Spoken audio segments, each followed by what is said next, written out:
दोस्तों, अगर आप भी चाहते हैं कि इस बार का T20 वर्ल्ड कप भारतीय टीम जीते तो वीडियो को लाइक जरूर करिएगा। दोस्तों, ग्लेन फिलिप्स ने बजाया श्रीलंका का डंका, जिसके तूफान को देखकर हिल गई पूरी दुनिया। जी हां दोस्तों, इस मुकाबले में न्यूजीलैंड के बल्लेबाज ने ग्लेन फिलिप्स ने एक नहीं दो नहीं बल्कि 14 बार गेंद को बाउंड्री के बाहर भेजा।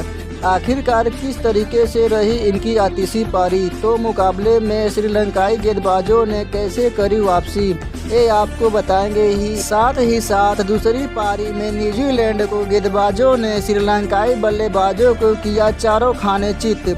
आखिरकार किस तरीके से न्यूजीलैंड की टीम इस मुकाबले में शानदार प्रदर्शन करते हुए दिलाई जीत, और इस रोमांचक मुकाबले की पूरी जानकारी जानने के लिए वीडियो को एंड तक जरूर देखें। लेकिन उससे पहले आपको क्या लगता है, इस बार का T20 world cup Sri Lanka, New Zealand और भारत में से कौन सी टीम जीत सकती है? अपनी राय कमेंट करके जरूर बताइए।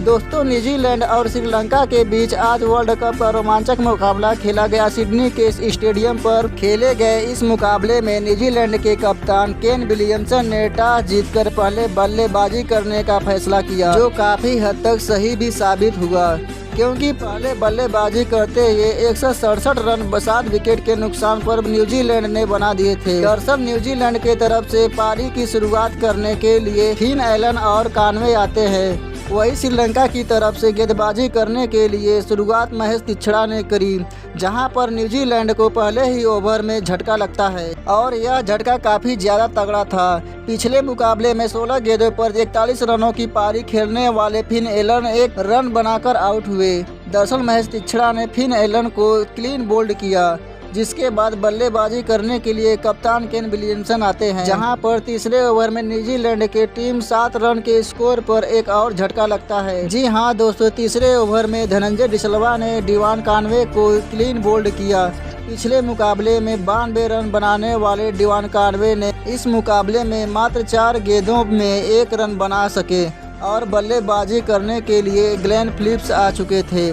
लेकिन श्रीलंका की टीम आज अलग ही उद्देश्य के साथ आई थी, जहां श्रीलंका की टीम ने न्यूजीलैंड के ऊपर पूरा दबाव बना दिया था और न्यूजीलैंड का सबसे बड़ा विकेट लिया। जी हां दोस्तों, चौथे ओवर में न्यूजीलैंड के कप्तान केन विलियमसन ने 11 गेंदों पर एक चौके की मदद से 8 रनों की पारी खेलकर कैच आउट हो गए, और अब बल्लेबाजी करने डेरियल मिचेल आ चुके थे, और पावर प्ले में न्यूजीलैंड की टीम मात्र 25 रन 3 विकेट के नुकसान पर बना पाई। लेकिन अब डेरियल मिचेल और ग्लेन फिलिप्स ने न्यूजीलैंड की पारी को बड़ी ही आसानी से संभाल लिया, जिसमें ग्लेन फिलिप्स ने 39 गेंदों पर अपना अर्धशतक 14वीं बार पूरा किया, और इस बीच उनके 2 कैच छूट गए। लेकिन अगले ही ओवर में 84 रनों की साझेदारी आखिरकार टूट ही गई, और इस साझेदारी को तोड़ने का काम वानिंदु हसरंगा ने किया। जी हां दोस्तों, मिचेल 24 गेंदों पर मात्र 22 रन बनाकर क्लीन बोल्ड हो गए, जिसके बाद बल्लेबाजी करने के लिए जेमी नीशम आते हैं।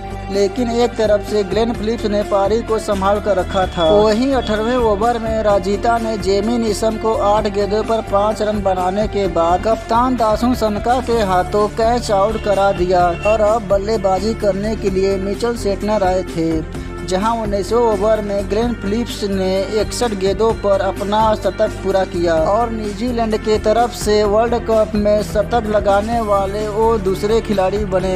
इसके अलावा अंतिम ओवर में आखिरकार ग्लेन फिलिप्स 64 गेंदों पर 10 चौके और 4 छक्के की मदद से 104 रन बनाने के बाद कुमारा के गेंदों पर दासुन सनका के हाथों कैच आउट हो गए, जिसके बाद बल्लेबाजी करने के लिए इस सोडी आए। वो पहले ही गेंद पर 1 रन बनाकर सोडी रन आउट हुए, और अब बल्लेबाजी करने सऊदी आए और आते ही चौका लगा दिया।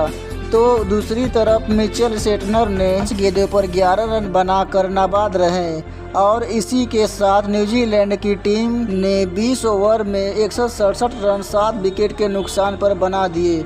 लेकिन 168 रनों की लक्ष्य का पीछा करने के लिए श्रीलंका का टीम उतरी, तो श्रीलंका के तरफ से पारी की शुरुआत करने के लिए कुशल मेंडिस और निशंका आते हैं, जहां पर गेंदबाजी का शुरुआत सऊदी ने करी। लेकिन पहले ही ओवर में सऊदी ने श्रीलंका के बल्लेबाजों पर दबाव बना दिया और 1 रन भी नहीं दिया। बल्कि में पाथुम निशंका को 5 गेंदों पर बिना खाता खोले एलबीडब्ल्यू आउट भी कर दिया, जिसके बाद बल्लेबाजी करने के लिए धनंजय डिसल्वा आते हैं। लेकिन दूसरे ओवर में शानदार गेंदबाजी कर रहे ट्रेंट बोल्ट ने अचानक से तहलका मचा दिया। जी हां दोस्तों, दूसरे ओवर में ट्रेंट बोल्ट ने श्रीलंका को दोहरा झटका दिया, जिसमें उन्होंने सबसे पहले तीसरी गेंद पर कुशल मेंडिस को 3 गेंदों पर 4 रन बनाकर पवेलियन वापस चले गए। जिसके बाद बल्लेबाजी करने के लिए श्रीलंका आए तो दूसरी तरफ से बल्लेबाजी कर रहे धनंजय डिसल्वा अभी आज कुछ खास कमाल नहीं कर पाए और 3 गेंदों पर बिना खाता खोले क्लीन बोल्ड हो गए।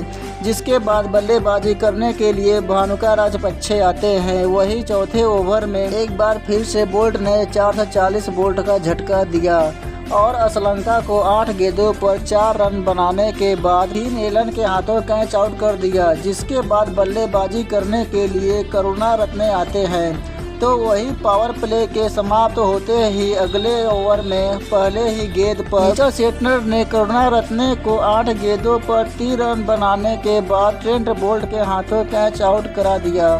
जिसके बाद बल्लेबाजी करने के लिए कप्तान दासुन सनका आते हैं और इसी के साथ 24 रन पर आधी टीम पवेलियन वापस लौट गए और अब पारी को दासुन सनका ने संभाल कर जिसके दम पर 8 ओवर में 43 रन 5 विकेट के नुकसान पर श्रीलंका ने बनाए थे। जिसके बाद श्रीलंका इसी तरीके से मुकाबले को हार भी गई। तो दोस्तों, आपको क्या लगता है मुकाबले में जीत के हीरो कौन रहे? कमेंट करके ज़रूर बताइएगा और हमारे YouTube चैनल को सब्सक्राइब जरूर करिएगा।